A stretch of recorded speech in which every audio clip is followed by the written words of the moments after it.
who got into stand-up after careers as radio hosts or as even stockbrokers. Yes, but Brad went for his dream very early. He broke into the business when he was 19 and is now one of the most in-demand comedians in the country. He comes to Omaha once a year. Brad, good to see you, buddy. Hi. Good to see you, man. Yeah, I broke into the business when I was 19. It's funny because you talked about after radio gigs, like that's how some people get their start.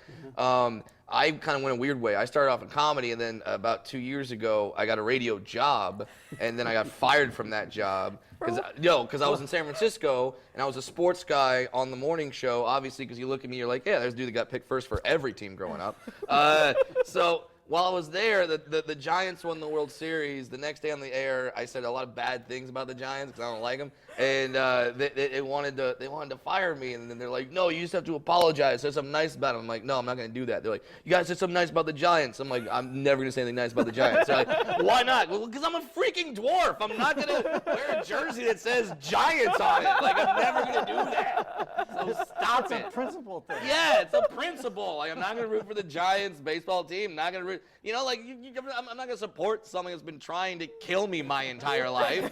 Like, I'm not going to do that. So, no, I stuck to my guns and I got fired. But it's cool because I'm back on the road. I'm back doing what I love, back doing stand-up. And now I'm here and I miss the snow. Thank God. I don't do well with snow, and I was talking to Colleen, who owns the Funny Bone. She's like, "Oh, it was just like a foot of snow." It's like, yeah, I'm 4 feet freaking tall.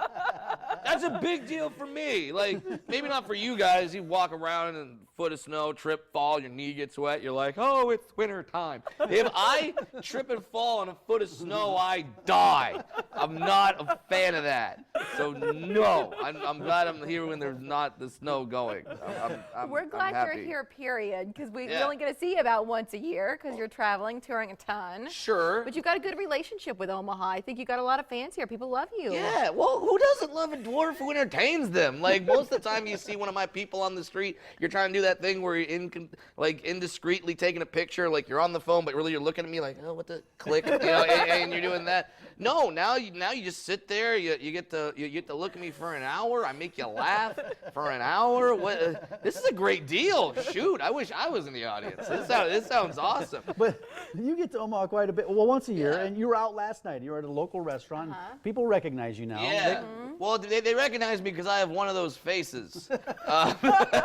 No, obviously, like, I can't hide. Like, there's a bunch of people that can hide, that can put on a cap or sunglasses. I don't do that. It's funny, like, most of the time people, like, now it's gotten to the point where people want pictures of me, but then at the same time, then someone sees people taking pictures of me, then they want to get a picture with me. They don't know who I am. They just assume I'm Wee Man from Jackass or like the guy from Game of Thrones. And it's like, no, he's not in Omaha. I need the money. I'm here. But are there people that take pictures with you because they know who you are, and then other people say, well, they're taking pictures with him because he's a short guy, and I want to get my picture with a short guy. Yeah, and then I say no. I know. And some people try to at the restaurant yesterday. Someone tried to pick me up for a picture. What? Yeah, and it's like, no. Like, I don't know what possesses people when they see me to try to reenact their favorite scene from The Lion King. Just, like, no, do not pick me up. I'm really heavy. My butt is huge, so it's like my head is thick. It's not gonna work for you. I'm gonna throw someone's back out, then they're gonna sue me. So don't do that. Don't pick me up. And don't Gronk spike me either. Oh no. Don't like. And people always say, like, when they ask to pick me up, and I say no, they're like, what? I'm not gonna drop you. It's like, well, no one plans on dropping me. It's like the same reason you tell the girl, oh, we don't have to use a condom. You're not gonna get pregnant. You're not planning on it, but stuff happens, okay? I don't want stuff to happen when you're holding me up in the air making a sacrifice to the gods. Like somebody just asking to pick me up. Like, yeah. That's so weird. It's very weird. Hell, dwarf tossing is still legal in 4 states. That's weird. Hey, you're going to be watching this weekend because both of us, we're following you on Twitter. We see every now and then you post about the Broncos. Yes. To me, that wasn't the team making it to the Super Bowl. I didn't think so either, but thank God. That's your team, though. That is my team. I'm a lifelong Bronco fan. My dad went to school with Elway, and now I have to support Peyton Manning because him and I have the same size forehead. Freaking massive, like oh my hat. So I'm gonna be watching the game. What do you think about it? You have a prediction? We talked about it earlier. My prediction, I always go with the prediction that Mr. T made in Rocky 3. My prediction, pain. That's all that's gonna happen. I don't know what's gonna happen. Although here's what I love. I just love the analysis all this week. They're tired of it. Like no one knows what to ask these guys.